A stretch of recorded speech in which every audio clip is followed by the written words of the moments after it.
Hello everyone, welcome back to the class.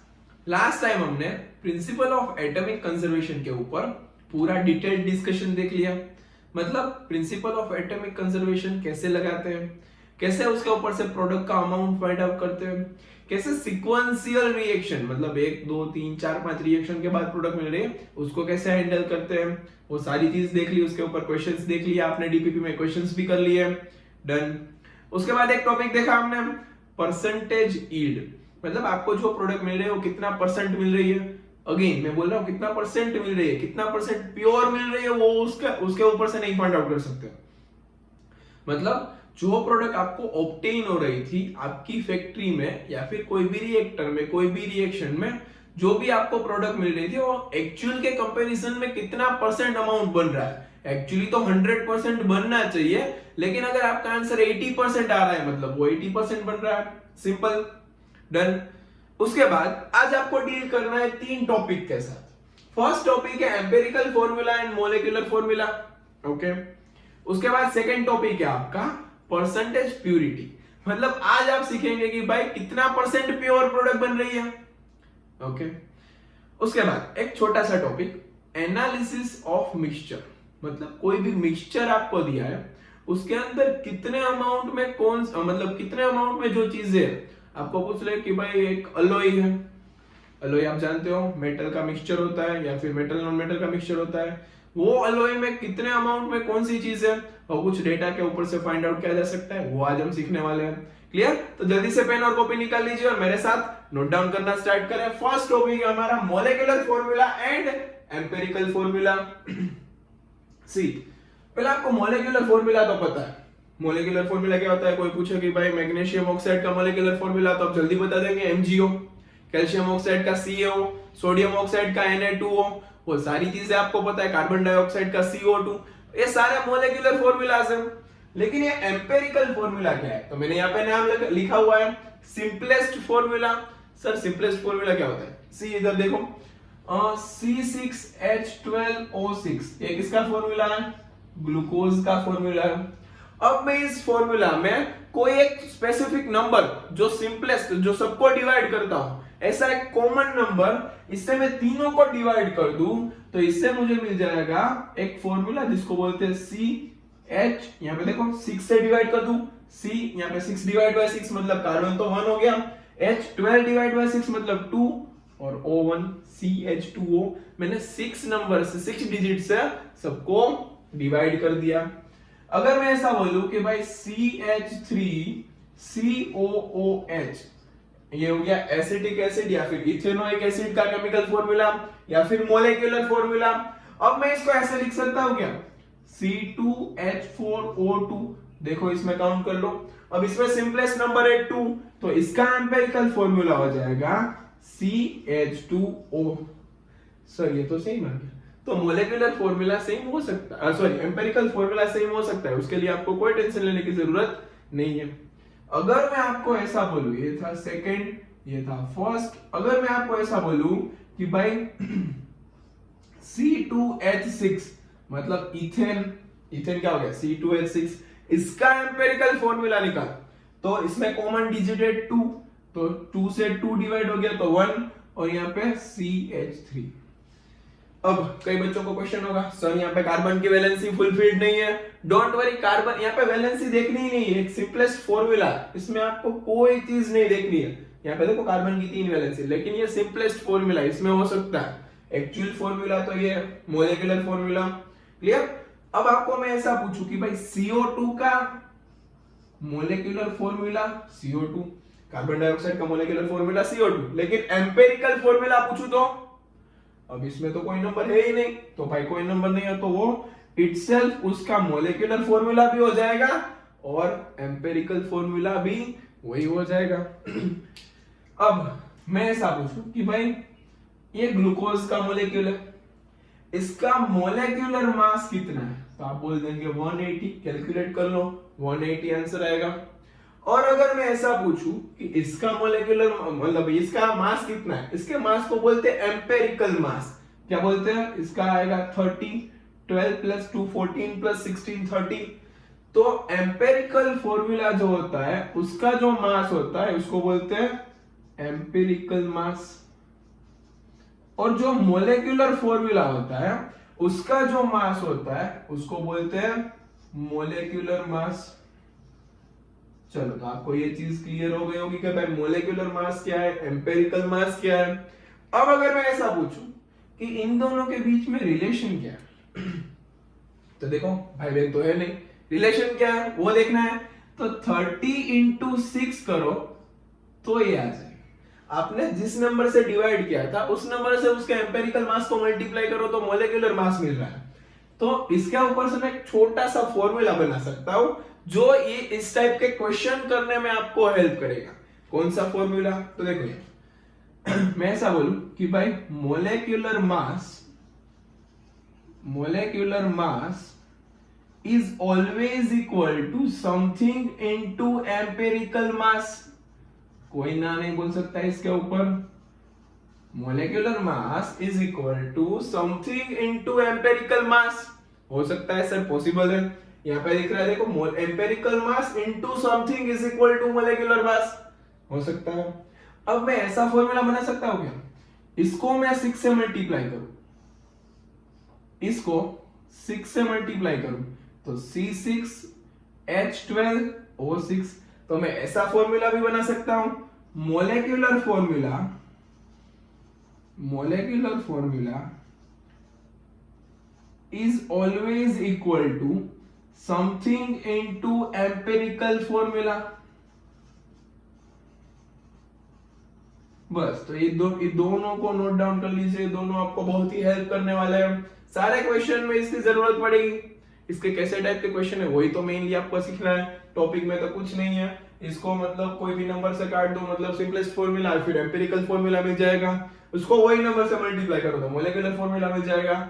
Empirical formula का मास empirical मास, molecular formula का मास molecular mass, empirical मास को एक number से multiply करो तो मोलेकुलर मास आपको इजीली मिल जाएगा। जल्दी से इतना नोट डाउन कर लीजिए। फिर इसके बाद इसका एक क्वेश्चन देखते हैं, किस टाइप के क्वेश्चन इसमें पूछे जा सकते हैं। 3 क्वेश्चन में कराऊंगा, टॉपिक क्लियर हो जाएगा। जल्दी से नोट डाउन करें इसको। चलो, यहाँ पे क्वेश्चन है।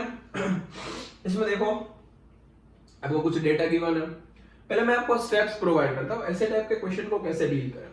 तो पहले तो यहाँ पे कुछ परसेंटेज, मैं यहाँ पे क्वेश्चन सोल्व नहीं कर रहा हूँ, आपको सिंपली एक स्टेप्स बता रहा हूँ कि इस स्टेप को फॉलो करो, 3 स्टेप को, वो क्वेश्चन इजीली सोल्व हो जाएगा। पहले जो परसेंटेज अगर आपको गिवन है तो मान लो परसेंटेज मैक्सिमम 100 होते हैं, तो मैं ऐसा मान रहा हूँ कि मेरे सैंपल का मास 100 ग्राम है और इसमें हाइड्रोजन 4.07 ग्राम है।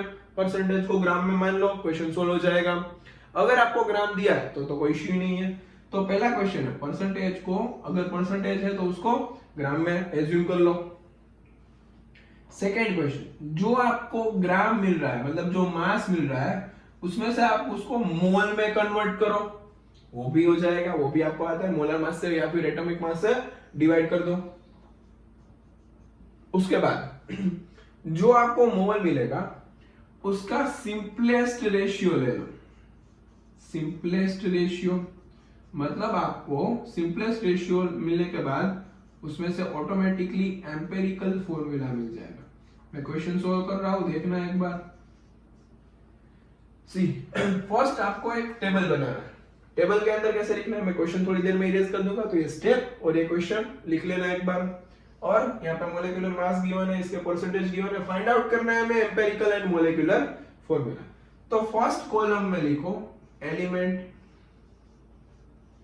सेकेंड कॉलम में लिखो एलिमेंट का मास, थर्ड कॉलम में लिखो उसका एटॉमिक मास। मैं कॉलम के फॉर्म में आपको एक सिंपलेस्ट वे में एक्सप्लेन कर रहा हूं और ये मैं मिटा रहा हूं, स्टेप्स आप लिख लेना एक बार।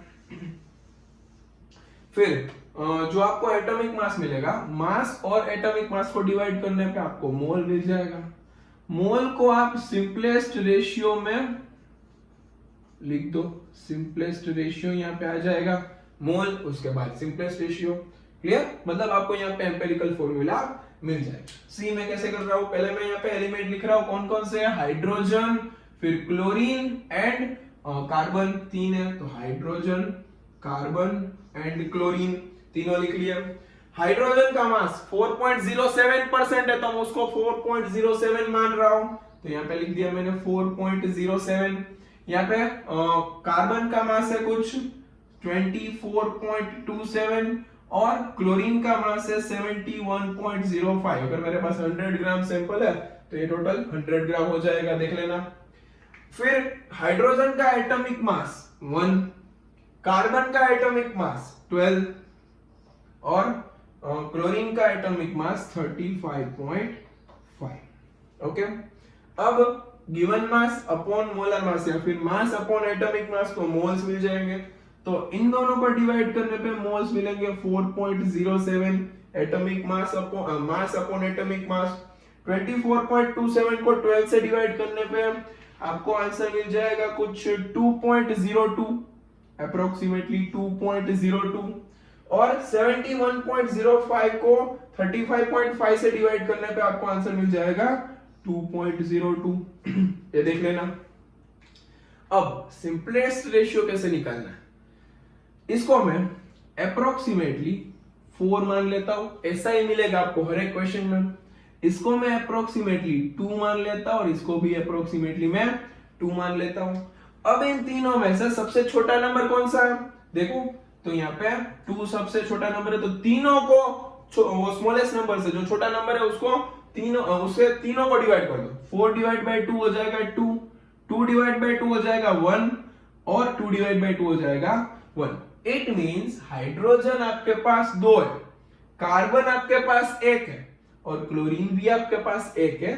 तो इसके ऊपर से, इस टेबल के ऊपर से आपको जो फॉर्मूला मिलेगा वो कुछ ऐसा होगा। यहाँ पे देखो C1 है, हाइड्रोजन 2 है और क्लोरीन 1 है, तो CH2Cl, ये हो गया आपका एम्पिरिकल फॉर्मूला। अब मैं इसकी हेल्प से मॉलिक्यूलर फॉर्मूला फाइंड करूंगा। देखो ये नोट डाउन कर लो जल्दी से। चलो मैं ऊपर का पार्ट इरेज कर रहा हूं, सिर्फ मॉलिक्यूलर मास हम याद रख लेते हैं 98.96 है।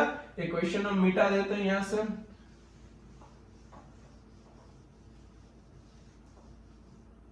ओके, अब देखो मुझे ये एम्पिरिकल फॉर्मूला तो मिल गया। यहाँ पे आपको मोलेकुलर फॉर्मूला गिवन था 98.96, ये तो मोलेकुलर मास था। यहाँ पे है कुछ एम्पिरिकल फॉर्मूला। अब ये इस एम्पिरिकल फॉर्मूला, ये सिंपलेस्ट फॉर्मूला, देखो सिंपलेस्ट रेशियो मिला, इससे छोटा नहीं हो सकता ये। इसका मैं मास निकाल लूं तो कितना आएगा 12 प्लस 2, कितना हो जाएगा 12 प्लस 2 मतलब 14, 14 और 35.5, यहाँ पे 14 प्लस 35.5, 35 प्लस 4 39, 49.5 मिलेगा। तो इसका एम्पिरिकल मास हो जाएगा यहाँ पे 49.5। ओके, मोलेकुलर मास है 98.96, मतलब ये इससे एग्जैक्ट डबल है। तो मैं ये फॉर्मूला लगा सकता हूँ क्या, देखो यहाँ पे molecular mass is equal to something into empirical mass. तो मोलेकुलर मास मेरे पास है 98.96 is equal to x into ये हो जाएगा 49.5। इससे ये कुछ डबल दिख रहा है आपको, तो x की वैल्यू आपको मिलेगी 2। अब आपके पास और एक फॉर्मूला अवेलेबल है, कौन सा है दूसरा फॉर्मूला, तो देखो molecular formula is equal to something into empirical formula. Molecular formula is equal to something into empirical formula. अब मोलेकुलर फॉर्मूला तो हमें फाइंड करना है, समथिंग हमें पता है 2 और एम्पिरिकल फॉर्मूला भी हमें पता है CH2Cl। अब इसको मल्टीप्लाई करो, C2H4Cl2, तो ये हो गया आपका मोलेकुलर फॉर्मूला। मतलब हमने इस क्वेश्चन के ऊपर से मोलेकुलर फॉर्मूला भी निकाल लिया, एम्पिरिकल फॉर्मूला निकाल लिया, सिर्फ 2 फॉर्मूला का यूज किया, 1 और 2, ये फर्स्ट एंड ये सेकंड। इन दोनों की हेल्प से और ये सिंपली टेबल की हेल्प से हमने ये सब चीज निकाल ली। मतलब इसको नोट डाउन कर लीजिए, हमें मोलेकुलर फॉर्मूला भी मिल गया, यहाँ पे मोलेकुलर फॉर्मूला भी मिल गया और एम्पिरिकल फॉर्मूला भी मिल गया, और मोलेकुलर मास तो हमारे पास था और एम्पिरिकल मास, मतलब एक कुछ डेटा गिवन होगा इसमें से आप कुछ करके इसमें प्रोसेस करके कुछ भी करके ये molecular formula empirical formula easily निकाल सकते हो। सिर्फ आपको एक टेबल आना चाहिए। टेबल में क्या किया हमने, एलिमेंट लिखा, फिर उसका मास लिखा, फिर उसका एटॉमिक मास लिखा, फिर मास को एटॉमिक मास से डिवाइड किया, मोल, मोल को मैंने एक सिंपलेस्ट नंबर में ले लिया, फिर मैंने उसको एक सिंपलेस्ट रेशियो में डिवाइड कर दिया, मतलब मुझे एम्पिरिकल फॉर्मूला मिल गया। एम्पिरिकल फॉर्मूला की हेल्प से मैंने एम्पिरिकल मास निकाल लिया, मुझे मॉलिक्यूलर मास गिवन था, तो रिलेशन क्या है एम्पिरिकल मास मॉलिक्यूलर मास का रिलेशन, तो वो हमें पता है, मैंने यहाँ से x निकाल लिया, x2 मिल गया। फिर मॉलिक्यूलर फॉर्मूला एम्पिरिकल फॉर्मूला का रिलेशन क्या है, तो उसके ऊपर से मैंने मॉलिक्यूलर फॉर्मूला भी निकाल लिया। एकदम इजी क्वेश्चन था। क्लियर, नोट डाउन कर लीजिए, फिर हम एक और क्वेश्चन ट्राई करते हैं। चलो क्वेश्चन यहाँ पे है, जल्दी से ट्राई करो। इसका आंसर क्या आ रहा है मुझे कमेंट बॉक्स में आंसर चाहिए। कौन कौन है जो आगे के क्वेश्चन में से सीख के थोड़ा सा मैथमेटिक्स लगा के ये क्वेश्चन सोल्व कर सकता है। चलो वीडियो पॉज करके ट्राई कर लेना। सबका कंपलसरी मुझे आंसर चाहिए कमेंट बॉक्स में। देखो यहाँ पहले के टेबल में मैं टेबल नहीं बनाऊंगा, मतलब सिंपली ऊपर हेडिंग नहीं डालूंगा, डायरेक्टली वैल्यू लिखूंगा। सी पहले है आयरन और यहाँ पे ऑक्सीजन। आयरन और ऑक्सीजन एक कंपाउंड के अंदर प्रेजेंट है। आयरन का अमाउंट है 69.9 ग्राम। अब मैं परसेंटेज को ग्राम में ही बोलूंगा, समझ लेना आप। ऑक्सीजन का अमाउंट है 30.1 ग्राम। ओके, आयरन का एटॉमिक मास होता है 56, जो कि आपको गिवन होगा।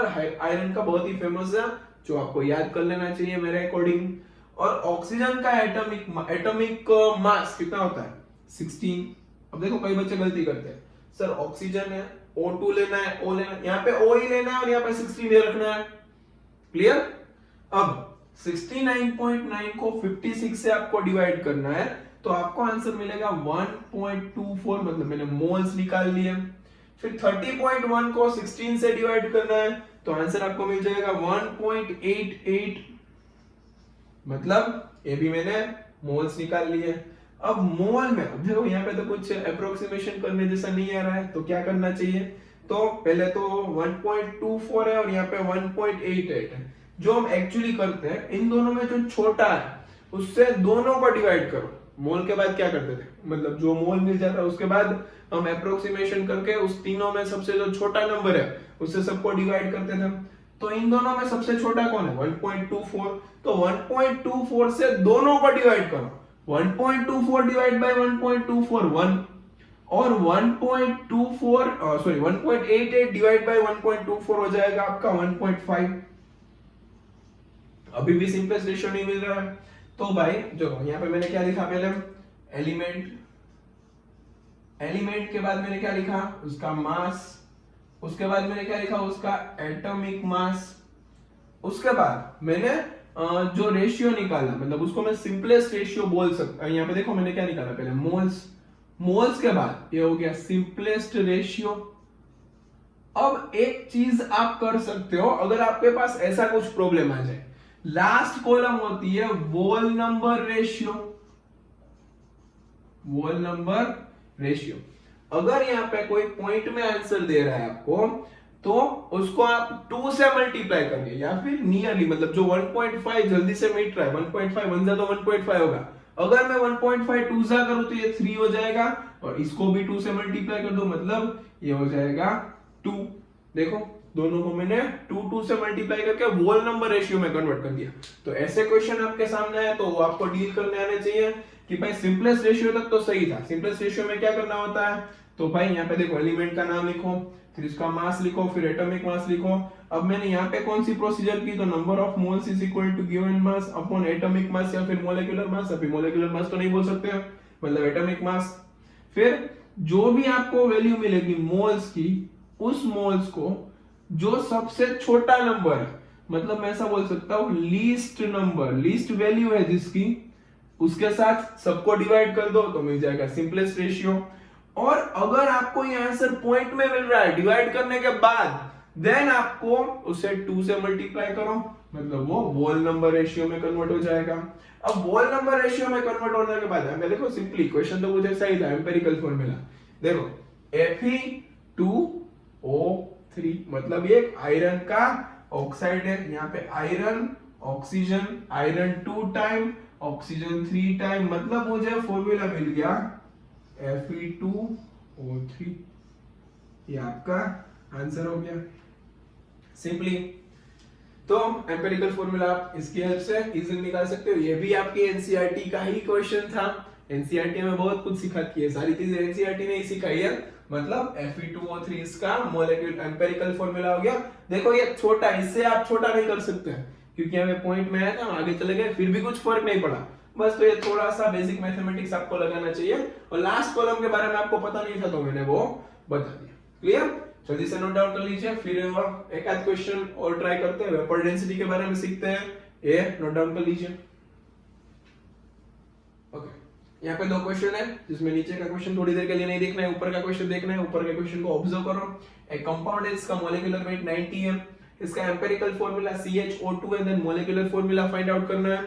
ओके, अब एम्पिरिकल फॉर्मूला पता है तो इजीली एम्पिरिकल मास निकाल सकते हो क्या? वीडियो पॉज करके ट्राई करके एक बार कमेंट बॉक्स में आंसर डाल देना। एम्पिरिकल फॉर्मूला CH O2 है तो इसका मॉलिक्यूलर मास कितना, एम्पिरिकल मास कितना हो जाएगा? यहाँ पे 32 + 1 33, 33 + 12 45। मतलब मुझे यहाँ पे ऑरली पता चल गया कि इसका मॉलिक्यूलर मास है, सॉरी एम्पिरिकल मास है 45। एम्पिरिकल मास 45, मॉलिक्यूलर मास 90 दिया है, तो हमें रिलेशन पता है empirical mass into x = molecular mass, then x will be 2। यहाँ पे मुझे पता चल गया x की वैल्यू आ रही है 2।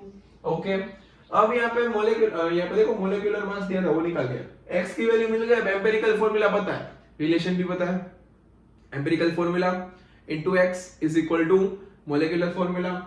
एम्पिरिकल फॉर्मूला CH O2 * 2 मतलब मिल जाएगा C2H2O4। ये हो गया आपका सिंपली मॉलिक्यूलर फॉर्मूला, इजी। अब यहाँ पे कुछ नई चीज इंट्रोड्यूस कर दी, क्या है? Vapour density. अब वेपर डेंसिटी के साथ आपको कुछ झमेले में नहीं पड़ना है इतना। देखो जो फैक्ट है वो बता देता हूँ। वेपर डेंसिटी का सिर्फ एक रिलेशन याद कर लेना चाहिए। पहले वेपर डेंसिटी होती क्या वो बोल देता हूँ।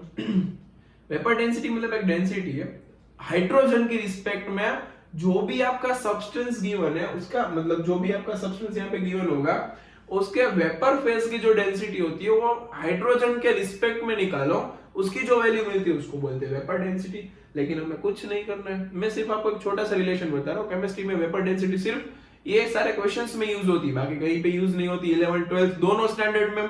तो हमें एक रिलेशन याद कर लेना चाहिए जिसमें हमें वेपर डेंसिटी से प्रॉब्लम आ रहा है, वहां पे आपको याद करना चाहिए कि भाई वेपर, यहाँ पे देखो मैंने दोनों में अंडरलाइन करके लिखा है और दोनों में मैंने सिर्फ एक ही चीज चेंज की है। तो आप यहाँ पे देखो रिलेशन निकालो, वेपर डेंसिटी को मैं 2 से मल्टीप्लाई करूं, ऑलवेज मुझे मॉलिक्यूलर मास मिलेगा। जो सब्सटेंस होगा उसका मॉलिक्यूलर मास मिलेगा। तो एक रिलेशन याद कर लो भाई। यहाँ पे ऊपर का क्वेश्चन मैं इरेज कर रहा हूं, यहाँ पे एक रिलेशन लिख के नीचे क्वेश्चन सोल्व कर लेते हैं जल्दी से। मतलब सबको एक रिलेशन याद रखना है कि भाई vapour density into 2 is always give molecular mass। मतलब आपको कंफ्यूज करने के लिए यहाँ पे मोलेकुलर मास के बदले वेपर डेंसिटी यूज कर लिया वर्ड। कोई नहीं, वेपर डेंसिटी 45 है, उसको 2 से मल्टीप्लाई करो तो मोलेकुलर मास मिल जाएगा। कोई भी सब्सटेंस के लिए उसका वेपर डेंसिटी और मोलेकुलर मास का एक रिलेशन होता है कि भाई वेपर डेंसिटी को 2 से मल्टीप्लाई करने पे मोलेकुलर मास मिल जाएगा। कई बच्चे भूल जाते हैं, मोलेकुलर मास को 2 से मल्टीप्लाई करके वेपर डेंसिटी निकाल देते हैं। वो नहीं करना, याद रखना vapour density * 2 is always equal to molecular mass. यहाँ पे वेपर डेंसिटी है 45 * 2, मतलब हमें मिल जाएगा मोलेकुलर मास, मतलब मोलेकुलर मास हो जाएगा 90। डन। अब हमें पता चल गया कि भाई मोलेकुलर मास 90 है, तो पिछला वाला क्वेश्चन रिपीट हो गया। मोलेकुलर मास 90 था, ये था 45, x की वैल्यू आ रही थी 2 और हम मोलेकुलर फॉर्मूला निकाल रहे थे C2H2O4। Done, clear. तो भाई यहाँ पे ये सारे कॉन्सेप्ट खत्म हो गए। मतलब जो एम्पिरिकल फॉर्मूला, मोलेकुलर फॉर्मूला के ऊपर से क्वेश्चंस पूछते थे वो सारी चीजें मैंने बता दी। इसके अलावा कुछ नहीं बाकी है, मैंने डिटेल में बता दिया। तो नोट डाउन कर लीजिए, फिर हमारा नया टॉपिक परसेंटेज प्यूरिटी स्टार्ट करते हैं। चलो, अब आपका नेक्स्ट टॉपिक है परसेंटेज प्यूरिटी। हम इसको सिंपल एक एग्जांपल से समझते हैं। सी, आपके पास एक चॉकलेट है, ओके। उस चॉकलेट की प्राइस उससे कुछ लेना देना नहीं है। उसका मास 27 ग्राम, मास कितना है 27 ग्राम। मैं बोल रहा हूँ चॉकलेट विथ रेपर के साथ मिला के चॉकलेट का पूरा मास जो हो रहा है वो 27 ग्राम हो रहा है। अब इसमें 27 ग्राम में आपके काम की चीज कितनी है? सर हमारे काम की तो सिर्फ वो चॉकलेट है और कुछ हमें नहीं चाहिए। तो भाई आप क्या करेंगे, मैं ऐसा बोल सकता हूं इसमें 25 ग्राम चॉकलेट है और 2 ग्राम इंप्यूरिटीज है। इंप्यूरिटीज मतलब रेपर है, फिर वो ऊपर फॉइल आता है, वो फॉइल है, वो सारी चीजें मतलब इंप्यूरिटीज है 2 ग्राम में। तो ये पार्ट आपका प्योर पार्ट हो गया, ये पार्ट हो गया इम्प्योर पार्ट। अब परसेंटेज प्यूरिटी कैसे निकालते हैं? तो भाई सिंपली परसेंटेज प्यूरिटी का फॉर्मूला है mass of pure sample upon mass of pure sample upon mass of sample, मतलब पूरा आ जाएगा टोटल मास ऑफ सैंपल, ऐसा भी बोल सकते हो, मल्टीप्लाई बाय 100। बस इतना ही सीखना है आपको। इसके ऊपर क्वेश्चंस आएंगे वो देखेंगे। ये तो चॉकलेट का एग्जांपल था, मतलब चॉकलेट जैसा था। तो भाई मास ऑफ प्योर सैंपल हो जाएगा 25 ग्राम, मास ऑफ टोटल सैंपल हो जाएगा 27 ग्राम, मल्टीप्लाई बाय 100 कर लो, आपको परसेंटेज मिल जाएंगे। मतलब इतना परसेंट इसके अंदर प्योर प्रोडक्ट अवेलेबल है। बस यही तो सीखना था। अगर मैं इसके ऊपर से एक छोटा सा क्वेश्चन बोलूं कि भाई यहाँ पे कुछ पूछा है कि 80% of 40 gram 80% of 40 gram pure NaCl है, तो NaCl कितना होगा? सिंपली इसके ऊपर से निकाल सकते हो। टोटल 40 ग्राम मास है जिसमें 80% प्योर NaCl है, तो इसके ऊपर से तो भाई सिंपली निकल जाएगा 80/100 इंटू 40, मतलब यहाँ पे देखो ये दोनों कट हो गए 32 ग्राम NaCl प्योर है, 8 ग्राम कुछ इंप्यूरिटीज है। ऐसा भी कुछ पूछ लेंगे कभी कभी नीट में, छोटा सा क्वेश्चन निकल के आ जाता है ऐसा इजी क्वेश्चन। अब जो क्वेश्चन मैं लिख रहा हूं वो इंपॉर्टेंट है, पहले इसको नोट डाउन कर लीजिए। परसेंटेज प्यूरिटी में एग्जांपल लिख लीजिए, ये छोटा सा एग्जांपल, इसको ऐसे फाइंड आउट करते हैं वो लिख लीजिए, फॉर्मूला सब कुछ नोट कर लीजिए। अब मैं क्वेश्चन जो लिखने जा रहा हूं 2-3 क्वेश्चन वो इंपॉर्टेंट क्वेश्चन रहेंगे आपके लिए। चलो नेक्स्ट क्वेश्चन है आपके पास कि भाई इसके अंदर आपको पूछ रखा है 50 gram of 80% pure CaCO3 is heated. Question में है 50 gram of pure CaCO3 is heated. Calculate the volume of CO2 gas produced at NTP। मतलब हमें CO2 गैस जो प्रोड्यूस्ड होगा उसका वॉल्यूम फाइंड करना है एट NTP STP का, तो हमें कुछ लेना देना नहीं है। 50 ग्राम ऑफ 80% प्योर CaCO3।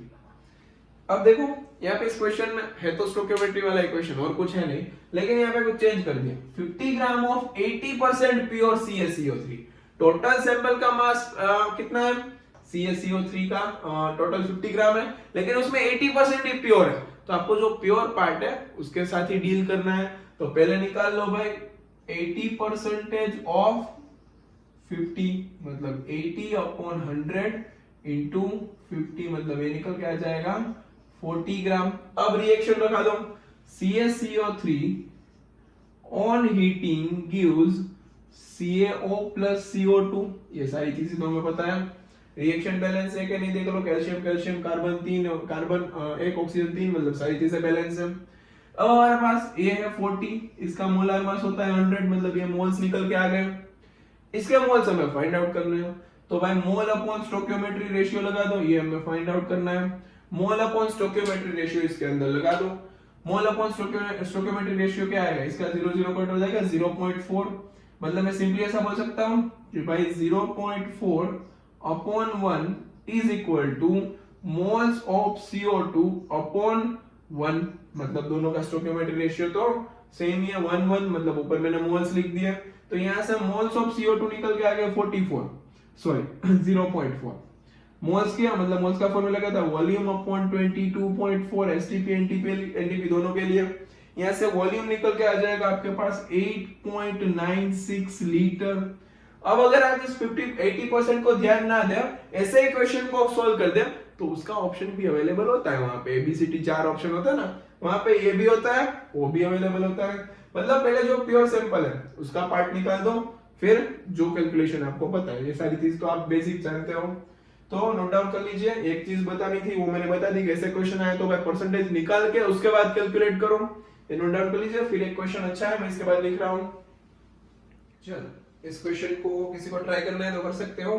पहले क्वेश्चन समझते हैं शांति से, फिर उसका सॉल्यूशन देखते हैं। देखो और ऐसा ही क्वेश्चन आता है एक्चुअली में, मतलब ये क्वेश्चन आपको आना चाहिए। परसेंटेज प्योरिटी का सिंपल मीनिंग था कि भाई जितना प्योर सैंपल है उसको ओरिजिनल मास, मतलब टोटल सैंपल के मास से डिवाइड कर दो और मल्टीप्लाई बाय 100 करो तो परसेंटेज प्योरिटी मिल जाती है। क्वेश्चन है भाई सैंपल ऑफ इम्प्योर मैग्नीशियम, मतलब एक मैग्नीशियम है, इम्प्योर मैग्नीशियम है, reacted with dilute sulphuric acid, मतलब H2SO4 के एक्वस सॉल्यूशन के साथ रिएक्शन कर रहा है, टू गिव रिस्पेक्टिव सॉल्ट, मतलब MgSO4 बन रहा है, एंड हाइड्रोजन गैस।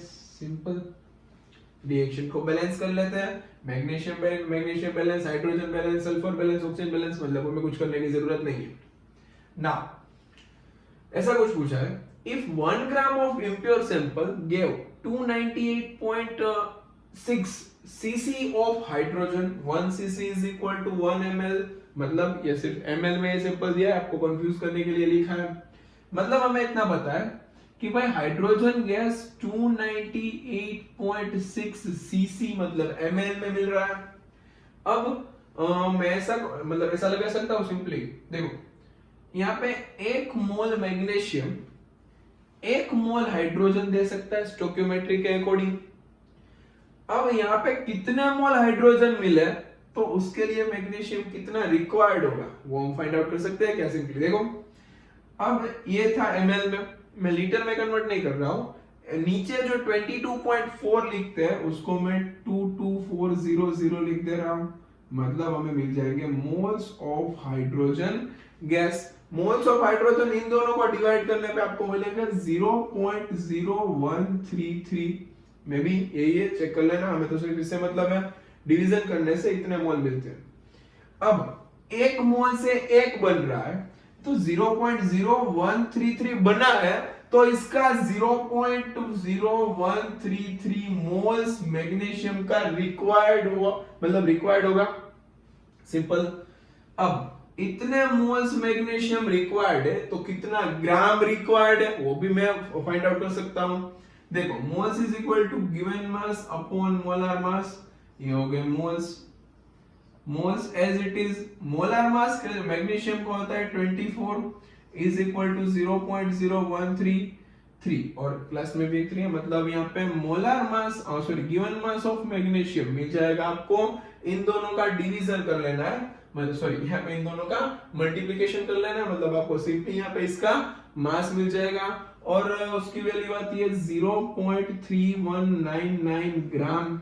इसका भी मल्टीप्लिकेशन एक बार देख लेना, अप्रोक्सीमेटली इतना आ रहा है 0.3199 ग्राम। अब देखो, अब जो एक्चुअल कंसेप्ट है वो आएगा।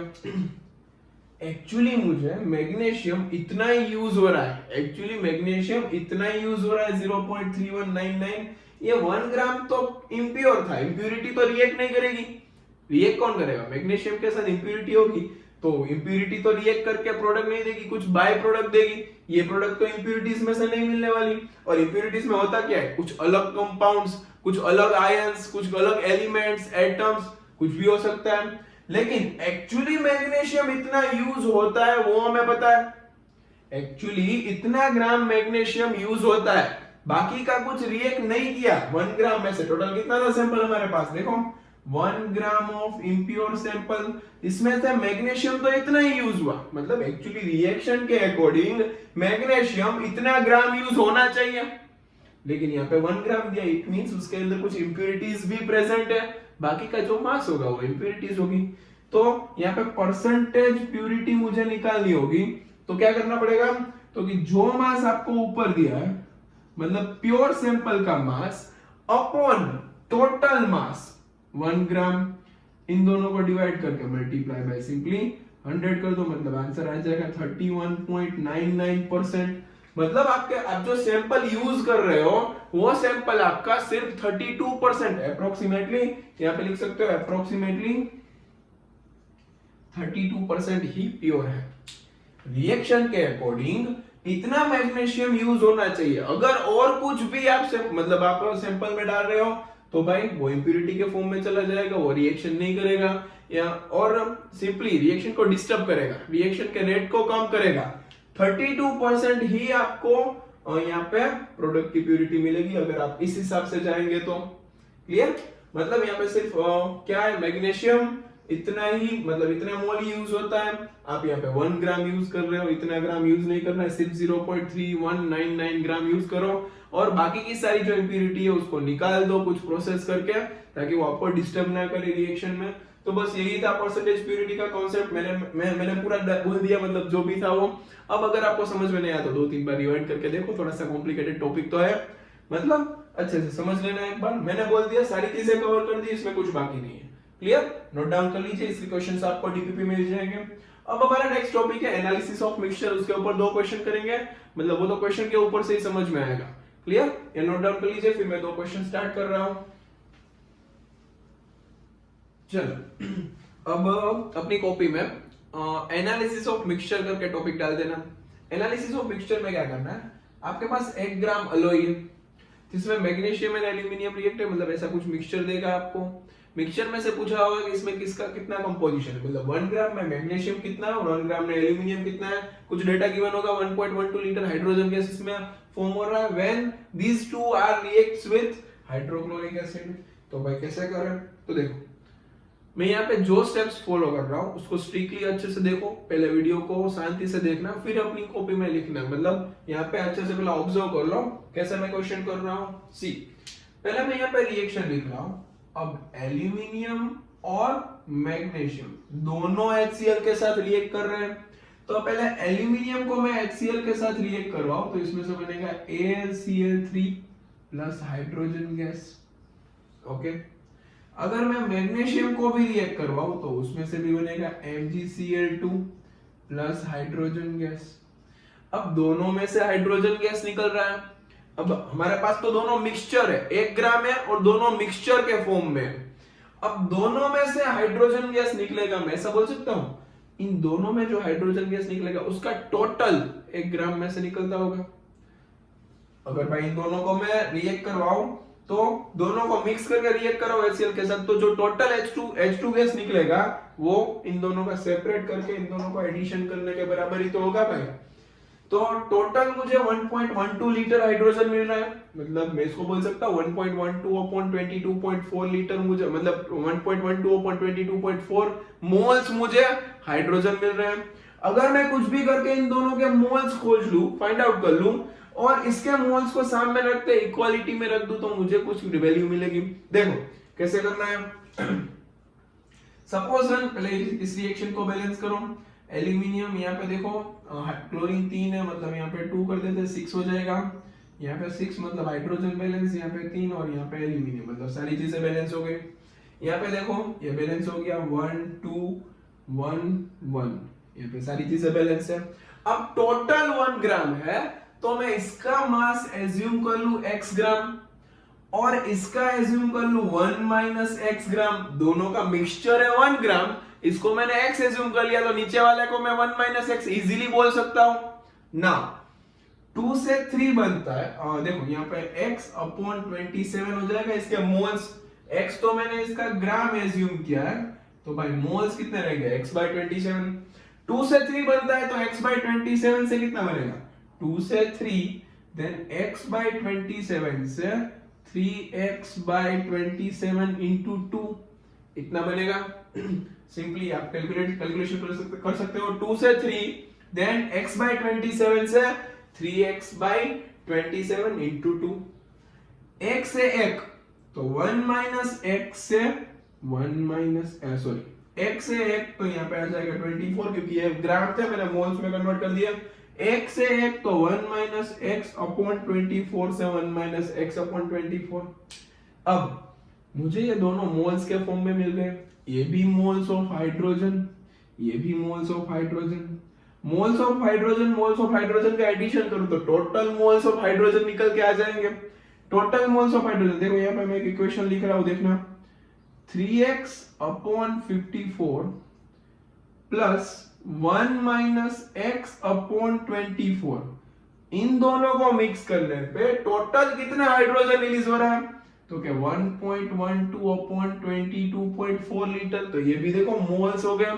अब सिंपली इसमें से x निकाल लो, आसानी से आपको इसमें से x मिल जाएगा।